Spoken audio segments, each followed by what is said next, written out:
video for topic 4 of Unit 2, that's the America 1919-41 paper.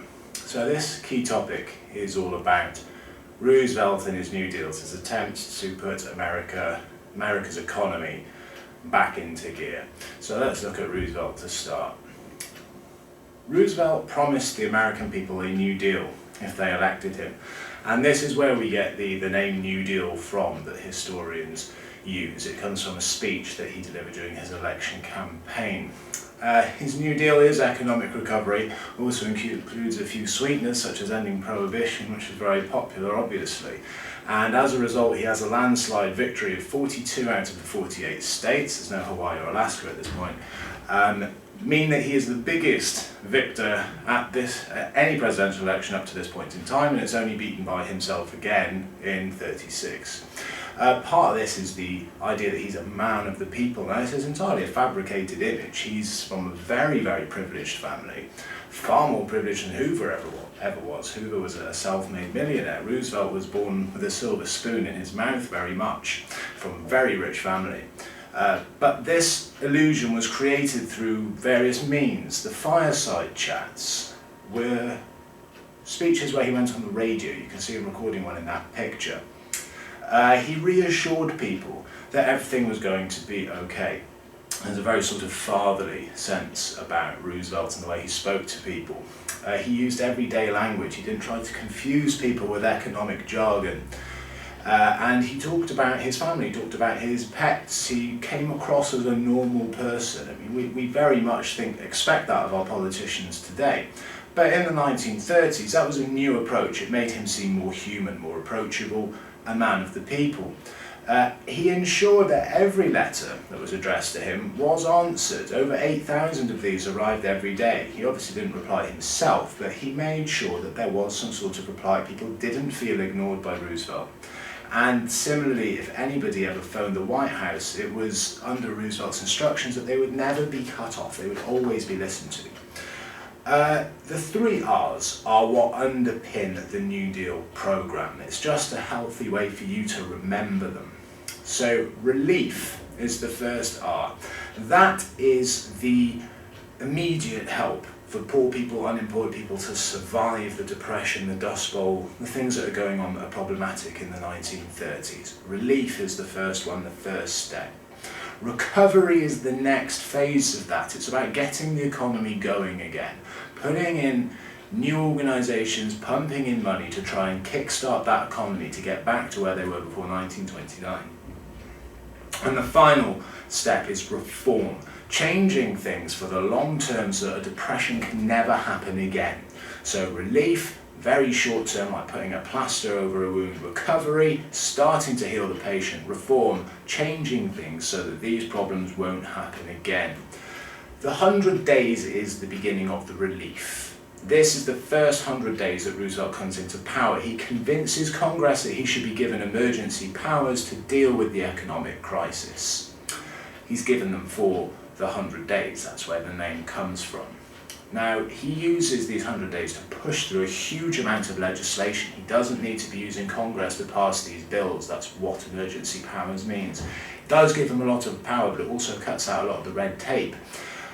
Lots of the ideas, and it's important and interesting to remember this, were not radical, were not new.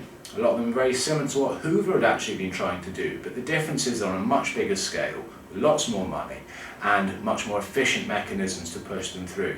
But don't think that Roosevelt came out of nowhere with these brilliant ideas on his own and that Hoover was completely useless.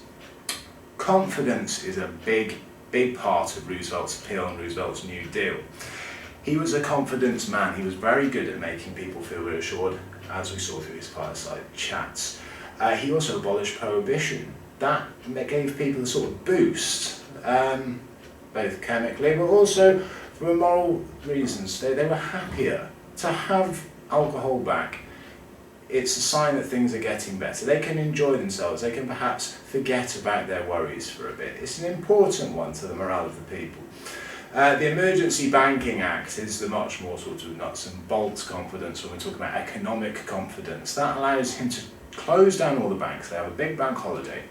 All the banks get scrutinised, and only the ones that are sustainable, that's secure, are allowed to open again. The dodgy banks, they're not allowed. It's only the ones that pass certain quality control checks.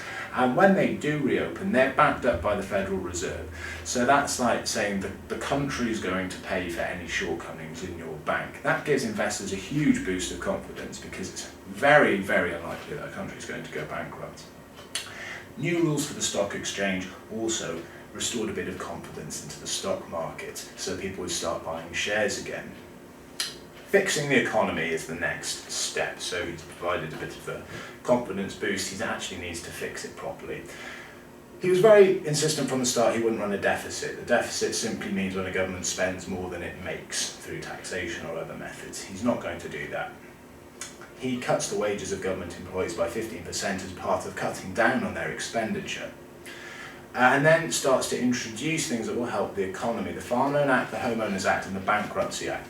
All three of these have similar outcomes in that they give protection for people that look like they're going to go bankrupt. So the Farm Loan Act, it's all about making sure farmers have a chance to loan money off the Federal Reserve before they are declared bankrupt and have their farms repossessed by banks. The Homeowners Act does the same for homeowners. It's trying to stop the cycle of people having their property repossessed. The AAA and the NRA are there to fix the economy for controlling production and wages. You should know a big problem of the Wall Street crash was overproduction, particularly in agriculture. That's what the AAA is for. It pays farmers to not grow things so that they're not flooding the market with their produce. The NRA, similarly, but for industry, is to make sure that they're not overproducing. It's also to guarantee the rights and wages of workers. These two are examples of the alphabet agencies. That's not a nickname that Roosevelt comes up with, but it's one they're quite happy to adopt because there's so many acronyms, they become known as alphabet agencies. So there's some examples of ones providing work for you. There's CCC, CWA, PWA, WPA, which comes later. We'll talk about the second New Deal, it's more a feature of, but they're all about jobs. The Federal Emergency Relief Act is to help states provide relief payments. So if you're unemployed, if you're homeless, in this country you would expect to receive dole money or similar. That's not the case in America, or certainly much less so. So FERA is to help states provide for those people. And the TVA is a very important example of an alphabet agency. It's kind of the flagship success story of the New Deal. It's targeted at the Tennessee Valley, so it's very, very localized. A little bit more on that because it's a plausible exam topic, as are all of the alphabet agencies, to be fair. You need to know a little bit of detail about each of them just in case they are a 6 or 8 mark question on their own. So the TVA, the Tennessee Valley is one of the poorest areas in the USA. One of the reasons for that is the Tennessee River floods quite a lot, so it destroys farmland in the area fairly regularly. There's not many jobs in the Tennessee Valley either, because there's very little going on, there's very little industry and so on.